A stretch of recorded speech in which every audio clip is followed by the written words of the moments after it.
are going to see about the post-shipment finance. So the previous video they discussed about the post-shipment activity, that is actually under the export finance. So export finance is nothing but those who are going to manufacture the goods and they have to forward it to the foreign buyers. At that time they have to need some financial assistance. Okay, so that financial assistance only last class we discussed. That is the previous video we discussed about the type of shipment finance. That is the first one is pre-shipment and post-shipment finance.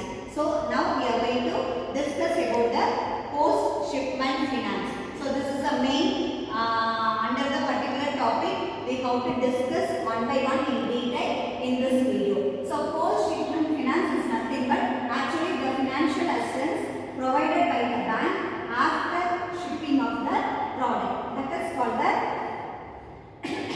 post-shipment finance. So under this particular expenses will be incurred between the shipment of the goods and also the payment realization.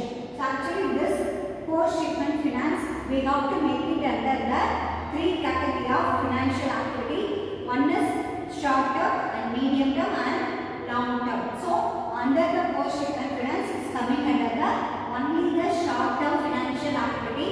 That short term is nothing but the 180 days. That is up to 180 days as a buyer or the seller they have to acquire this financial activity. So that's why the post-shipment finance we have to provide it to the particular exporter to meet the expenses between the particular period between shipment of the product and the payment realization received from the foreign buyer.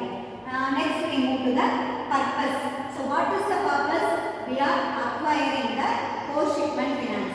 So as a manufacturer, after they are delivering the goods to the particular foreign buyer at that time, they have to acquire the post-shipment finance. Okay, the main purpose of the acquiring after they are getting the loan from the bankers, they have to meet the working capital. So as a manufacturer, they have to meet the day-to-day activities, day-to-day financial activity. That is called it as the working capital. So working capital is nothing but they have to meet the everyday expenses. For example, in case they might be playing or they have to acquire the current assets, they have to invest the amount or purchasing the raw material, and particular raw material will be processed to the manufacturing sector, and also they have to make in the packing section also. The next one is they have to pay the suppliers. At the time of they are purchasing any material, they have to get the amount and they have to use it for the supplier, and also they have to pay the wages to the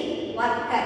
The next third one is it is a continuous production. So without any trouble, they have to make the financial activity in the proper way. Automatically the production will not get any disturbance, and they have to make the production in the proper way.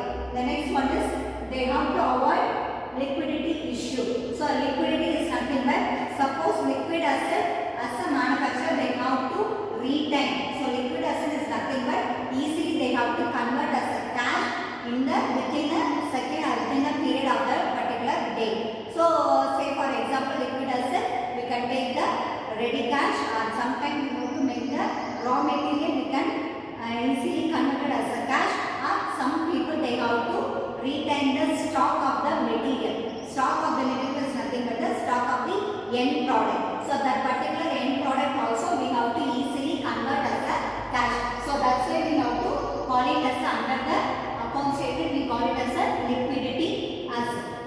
So these are the main important purpose we are acquiring the post-shipment finance.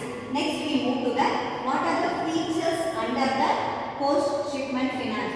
So features is nothing but what are the characteristics of the what are the main involvement under the post-shipment finance. The first one is it is a after shipment. Actually that post-shipment finance we have to acquire only after the delivering of the goods. That means after shipment of the product only we have to acquire this particular loan. Then second one is it is eligible to we are submitting the export document related to the particular goods we are export to the foreign buyers. Okay. Next we move to the third point is it's a short term finance. Already I told you the post shipment